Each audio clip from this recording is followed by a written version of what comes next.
우리가 지난번 사사기 8장에서 기드온이 300명의 용사와 함께 미디안 군대 13만 5천 명의 그 대군을 크게 무찌르고 또 승리한 후에 교만해졌던 바로 이 기드온의 그 반전의 드라마를 우리가 함께 보았었습니다.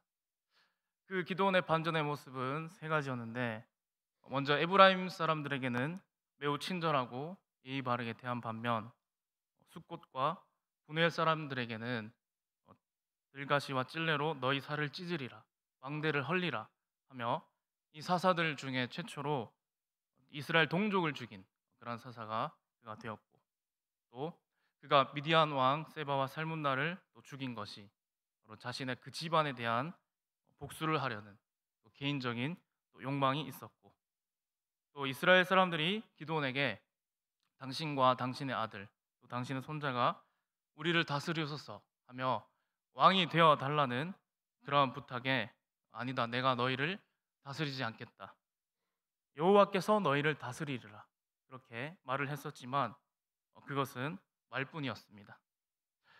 기도는 이렇게 이스라엘 사람들에게 또 그 이후에 금 귀고리를 가져오라고 했고, 또 그것으로 금 에봇을 만들어 자기의 성읍 오브라에 두었고, 그것이 이제 나중에 온 이스라엘에 음란하게 그것을 위하며 그것을 섬기고, 그것이 바로 기드온과 그의 집에 이제 올무가 되었다라고 성경은 그렇게 기록하고 있습니다.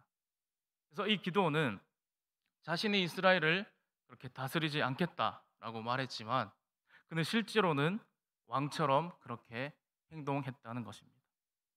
그리고 성경은 이제 그 기드온의 이 반전의 모습 이후에 바로 그의 죽음 이후의 그 사건에서도 매우 심상치 않게 기록되는 것을 우리가 볼 수 있습니다.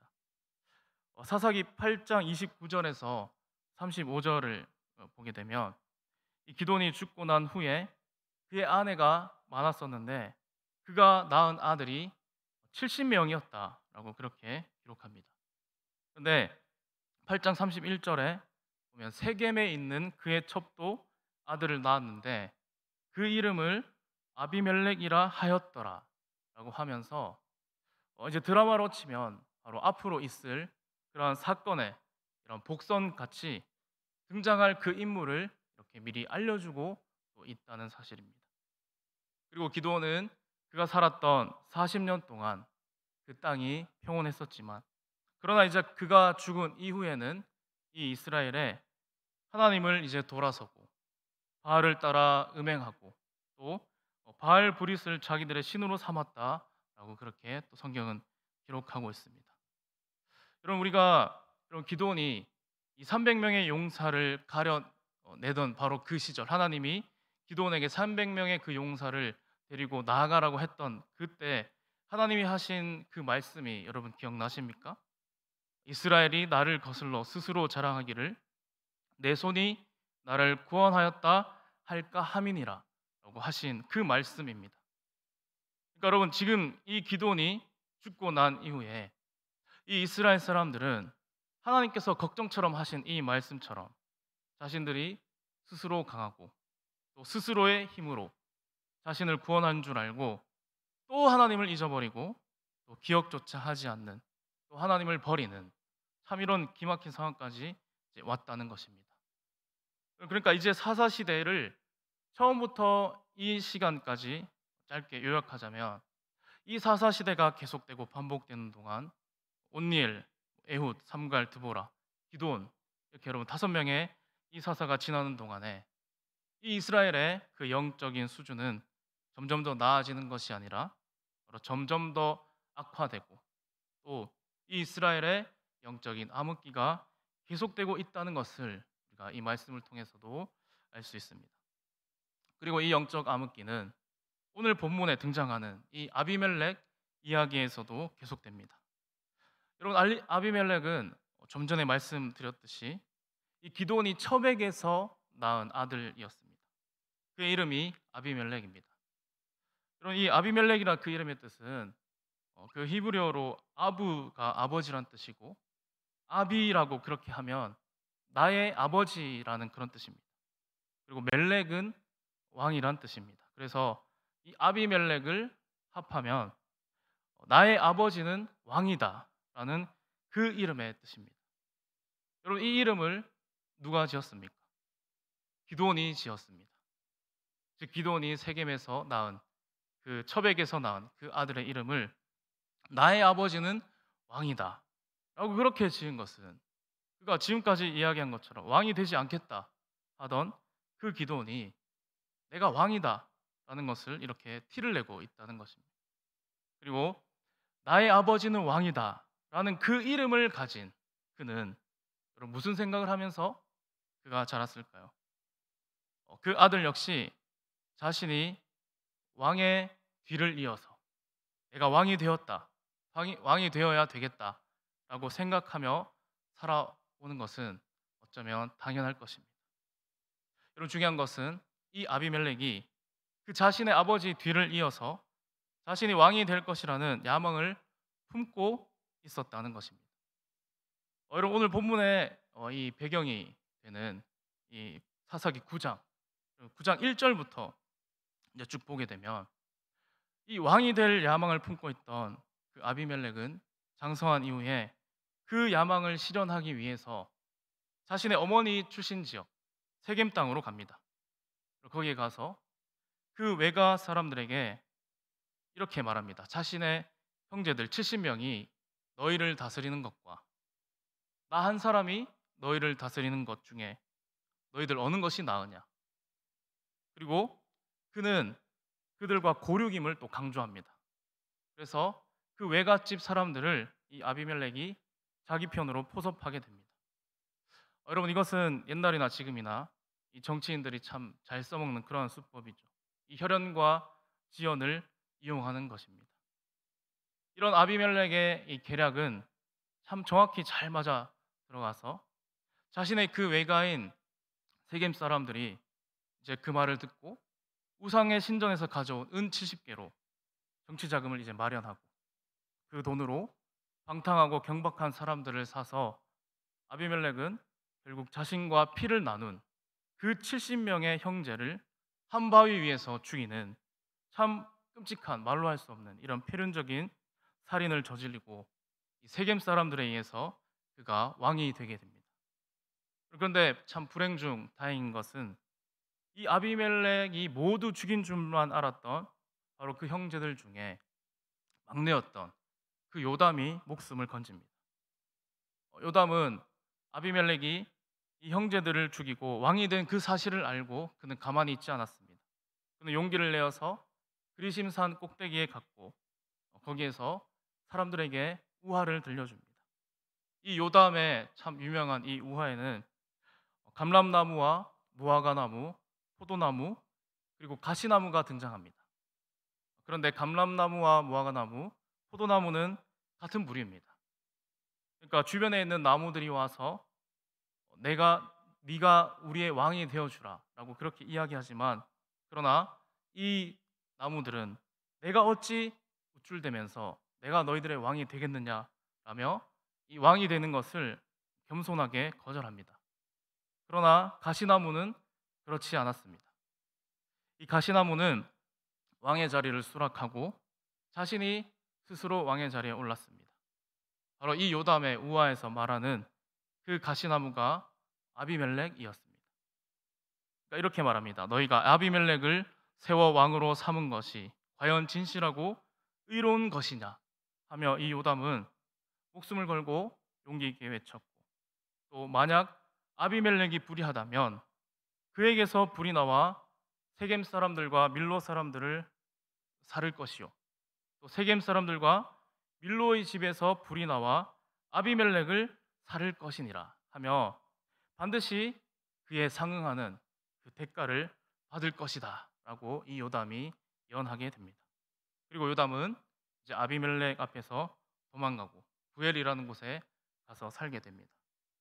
여러분, 그런데 이런 요담의 말이 선포된 이후에 이제 일이 어떻게 되었을까요? 9장 22절에서 24절에 보게 되면 이렇게 말씀합니다. 아비멜렉이 이스라엘을 다스린 지 3년에 하나님이 아비멜렉과 세겜 사람들 사이에 악한 영을 보내심에 세겜 사람들이 아비멜렉을 배반하였으니 이는 여룹바알의 아들 70명에게 저지른 포악한 일을 갚되 그들을 죽여 피 흘린 죄를 그들의 형제 아비멜렉과 아비멜렉의 손을 도와 그의 형제들을 죽이게 한 세겜 사람들에게 돌아가게 하심이라. 그러니까 여러분, 아비멜렉이 자신의 힘으로 스스로 이렇게 3년간 왕노릇 하였지만, 그러나 하나님께서 이 아비멜렉과 세겜 사람들 사이에 악한 영을 보내시자 세겜 사람들이 아비멜렉을 배반하게 되었습니다. 즉 하나님께서는 아비멜렉에게서 불이 나와 세겜 사람들의 집을 사른다, 또 세겜 사람의 집에서 불이 나와 아비멜렉을 사른다라고 그렇게 이야기하는 것은 바로 그들의 멸망을 이야기하는 것입니다. 바로 요담의 이 말대로, 이 예언대로 이제 형제 70명을 한날 한시에 죽였던 그 잔인하고 포악한 그 죄를 그냥 두지 아니하시고 하나님께서 그들 가운데 이제 직접 개입하셔서 그 죄를 벌할 것을 말씀하십니다.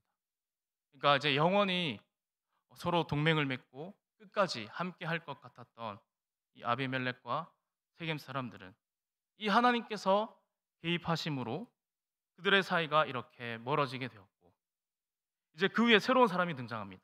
그러니까 에벳의 아들 가알이라는 사람이 등장함으로 이 가알과 세겜 사람들이 이제 한편이 되고, 또 아비멜렉과 그를 따르는 사람들이 한편이 되어서 전쟁을 하게 됩니다. 여러분, 이 전쟁에서 처음에는 아비멜렉 그리고 그를 따르는 사람이 이 세겜 사람들 남녀 1000명을 불태워 죽이는 등 우위를 점했습니다.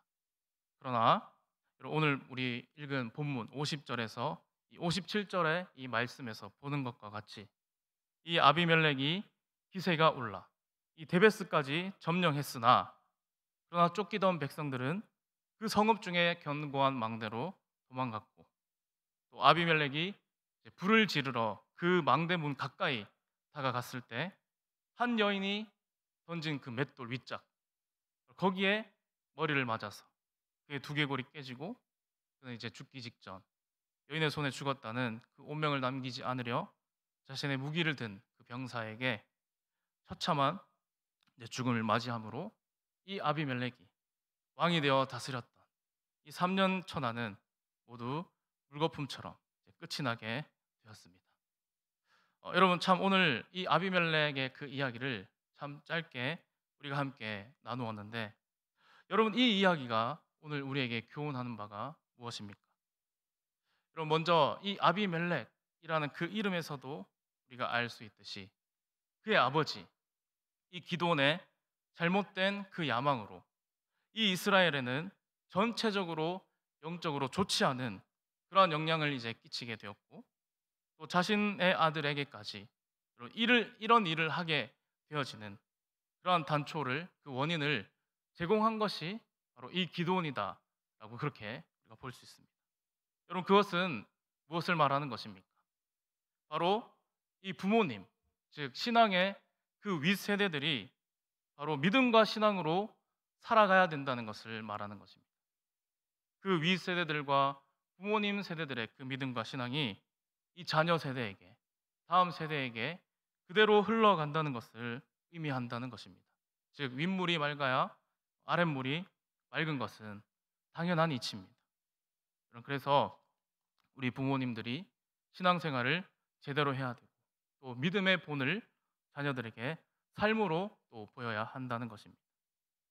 그리고 아비멜렉이 왕이 되겠다라는 그러한 야망에 휩싸여 이 세겜의 외가 사람들과 한편이 되어서 자신의 뜻대로 그 형제 70명을 죽이고 스스로 왕의 자리에 올랐습니다. 그러나 여러분, 하나님께서는 그 아비멜렉의 악행, 이 세겜 사람들의 악행을 그냥 보고 있지 않으셨습니다.